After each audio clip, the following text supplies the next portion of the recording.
Hello there, Sherry. Hey. Are you up to a little bit of a visit? I won't stay long. Sit down. I'm really sorry about your trouble. Thank you. I bumped into an old friend, Miss Morris, in the hall, and she brought me up on the details. I realize it's going to be a long night. I got a little hot coffee in here and a chicken sandwich. And John put in some Irish into the coffee. And he also sends his good wishes. Well, thank you both. It's really a bit of a nightmare, isn't it, for you? Yeah. I sympathize with you because I know what it is to have a son behind that glass wall. I can't help him. I understand. I'd do anything. Oh, I'm sure he would. And I'm sure he knows it. Oh, my God, I hope that's true. I'm not sure. Do you know Dr. Bolek? Oh, yes. He's a brilliant surgeon. Why, is he involved in this? Roger sent for him. Oh, well, then, my dear, you should feel better about the whole thing because Rob couldn't be in better hands. Well, it's a comfort to hear you say that. The idea of... I'm terribly sorry. I think I'm just coming unglued. Well, you certainly are entitled. It's just the idea of this surgery, drills and scalpels and my son's brain. Indeed. We know so much, yet we don't really know enough to make that kind of thought acceptable. Do you suppose that the doctors whose job it is, I mean, doctors like Roger and Dr. Bolek, do you suppose that it's commonplace to them? Oh, I would hate to think so. No. I mean, I'm sure their perspective is a good deal different than ours, but I mean, otherwise they wouldn't be able to do it at all. Both of my children have been in and out of hospitals rather a lot. Breaks and fractures, riding and skiing, and, oh, God forbid, hockey. They played hard. And I was never really terribly frightened by any of it. They were really very brave. They made jokes and they went right back to whatever it was they'd been doing. I remember I once caught Annie riding jumping, if you please, with her arm in a cast. And it was all so boisterous, so life-affirming. I mean, they took their knocks and they got on with it. This is something quite different. It's dark and out of control. I don't understand it. I don't understand how it happened or why. My son, bleeding deep inside his brain. You mustn't do that. You mustn't do that. Think of your son on his skis, his roar behind the wheel of that old little car he loved, or helping Zena with her career. You know, that was a really fine thing he did there. That's truly him, not your dark thoughts now. Put those away. Could you stay for a few moments longer? Oh, absolutely. You don't have to reassure me. Just stay here. I'd stay as long as you want me to. There's a lot of things I'd like to tell Frank. The information about Roger and Antoine is not among them. Without holding evidence. You only withhold evidence if somebody asks you something and you don't come clean, if they don't ask.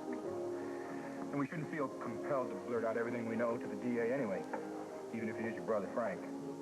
We could tell your other brother, but I don't even know him. You'd like my other brother. It would be nice to like a brother of yours. Frank's people, they don't even know they should be looking for Antoine, let alone care about what happened to him. I'll let them earn their money. Yeah. Hey, Doc, guess what? What? You're not going to believe this. National League expansion. Yeah? The Mets are going to Miami. Come out. Oh, you. Come on. That's positively sadistic. You asked for that, John. What are you talking about? Listen, you've been circling around poor fellow like a shark. Will you ease up, man? He's a very decent sort. He's quite likable, as a matter of fact. pity. You know something? I don't understand how I managed to get along without you all these months telling me how to run my life, my business, my family. How indeed. A splendid statement, John. Where are we about everybody? Okay, Roger was awful wired, but he had good reason to be. I can't read him. Oh, Roger didn't do it. And then there's Sonny Mr. Saybrook.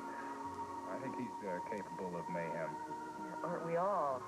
It's a qualified agreement. And then there's your nephew, who I did have to pry off of Rob Rowan with my own two hands. You know, five of the bestest, I would say, is one thing. A deadly blow with a blunt instrument is something else. No. I'm sorry, none of them did it. What kind of a cop were you, anyway? I was a thorough, resourceful, very intuitive cop. You have to find Antoine. This is not news. I'll try again in the morning. But his place was cleaned out. You know, if Roger wanted Antoine out of the way, he'd send him to Hawaii, all expenses paid, for a little vacation with his mother. He wouldn't hurt him. Siobhan, you were just too nice. Don't look at me like that. What? You know who you look like, who you sound like, with those patronizing little tones? Hey. You sound like Frank. Oh, unkind. Unkind. Hello? Hey, look who's here. Don't you both look great? Yeah. We have some news. Do you really? Good, I hope. Come on, fellas, what's up? We set a date. Oh, good. Good news. What is it? Yeah. It is Friday, January 13th. Oh, You're kidding. come on. That's ridiculous. More than amusing. I think it shows a healthy self-confidence and a fine disregard for superstition. You see, I couldn't have said it better myself. Congratulations, John. Thank you, thank you. Now it feels official, finally. Hello there, everyone. Hello. Sweetheart. Hi. Lady, how's everything over at the hospital? Oh, John.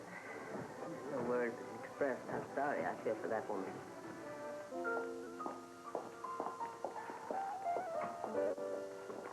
Sherry?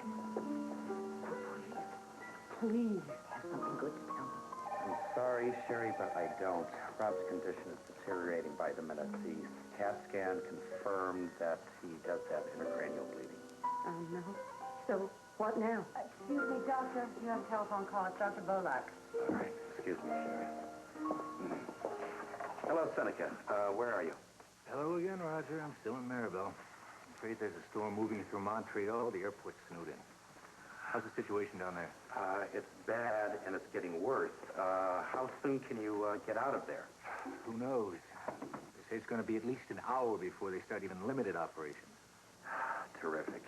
Well, listen, I'll try to keep things held down here for a while. Okay, just say a prayer. It doesn't rain, but it snows. What? Seneca's snowed in. Nothing is going in and out of Montreal for at least another hour. No, he can't possibly get here before dawn at the earliest. Well, I'm afraid to ask what could go wrong next. Dr. Coleridge, the patient's pulse is down to 49 and his blood pressure is rising. All right, that's it. We can't wait any longer. Prep him for an arteriogram stat. What's that? We inject some dye into his bloodstream. That way we take pictures and find out the source of the bleeding. The neurosurgeon goes in and snips it off. What neurosurgeon? The only one that I can trust right now. Who? Me. Nurse, book me an OR on first sick day. I'm going to scrub.